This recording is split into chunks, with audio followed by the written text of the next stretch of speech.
રાજકોટના મૃતક રાજકુમાર જાટ અને તેના પિતા સામે ગણેશ જાડેજાએ કરેલી અરજી સામે પાટીદાર આગેવાને સવાલ ઉઠાવ્યા છે. રાજુ સખિયાએ જેતપુર પોલીસની કામગીરી સામે પણ શંકા વ્યક્ત કરી છે. તેમણે કહ્યું કે રાજકુમાર જાટ અને તેના પિતા બંને જો તમારા બંગલામાં ગેરકાયદે પ્રવેશતા હોય તો તમે બેસવા ખુરશી કેમ આપો છો? અને ઘટનાના 20 દિવસ પછી ગણેશ જાડેજાએ કેમ પોલીસ અરજી કરી? જો ગણેશ જાડેજા સાચા જ હોય તો તેમના બંગલામાં પ્રવેશ્યા અને બહાર નીકળ્યા આ બંને સમય વચ્ચેના તેમના બંગલાના સીસીટીવી ફૂટેજ કેમ નથી આપતા? આ સમગ્ર કેસમાં રાજુ સખિયાએ નિષ્પક્ષ તપાસની માંગ કરી છે. મહત્વનું છે કે ગણેશ જાડેજાએ પોલીસમાં અરજી આપી છે કે રતનલાલ જાટ અને તેમનો દીકરો રાજકુમાર જાટ ગણેશ જાડેજાના બંગલામાં ગેરકાયદે પ્રવેશ કરે છે.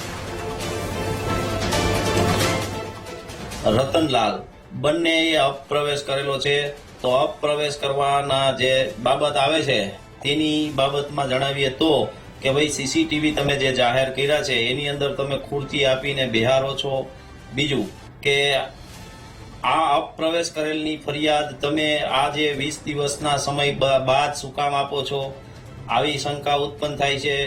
બીજું કે જો રાજકુમારે અપ્રવેશ કર્યો છે, તમે એની સાથે કોઈ હિંસા કરેલી નથી, તો તમારી ઘરે આવ્યો ત્યાંથી ઘરથી બહાર જાય ત્યાં સુધીના સીસીટીવી ફૂટેજ તમને આપવામાં વાંધો શું છે?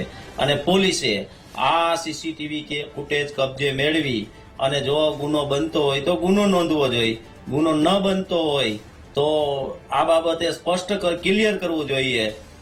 પોલીસે તાત્કાલિક ધોરણે આ સીસીટીવીમાં જો બનાવ બન્યો હોય તો આરોપીની ઓળખ કરી અને આરોપી સામે એફઆઈઆર દાખલ કરવી જોઈએ. આજે જેતપુર પોલીસ સ્ટેશનને તપાસ સોંપવામાં આવી છે એસપી કચેરી મારફતે. અગાઉ ભૂતકાળ સમયમાં પણ આ જયરાજસિંહના ભાઈ અને એના ભાઈના દીકરા મયુરસિંહ અને એના મળતિયાઓ દ્વારા જે હુમલો કરવાની લૂંટ કરવાની જે ગુનો કર્યો હતો એ ગુનામાં પણ એને તપાસ આપેલી હતી. આ જેતપુર પોલીસ સ્ટેશને આ ગુનાની તપાસમાં ગોંડલ નામદાર કોર્ટમાં સમરી ભરી છે, એટલે ઈ નિષ્ઠા એની ત્યાં સર્ટિફિકેટ થઈ રહી છે. એટલે અત્યારે આ રાજકુમાર જાટના પ્રકરણમાં અનેક તર્ક વિતર્કો જણાઈ રહ્યા છે.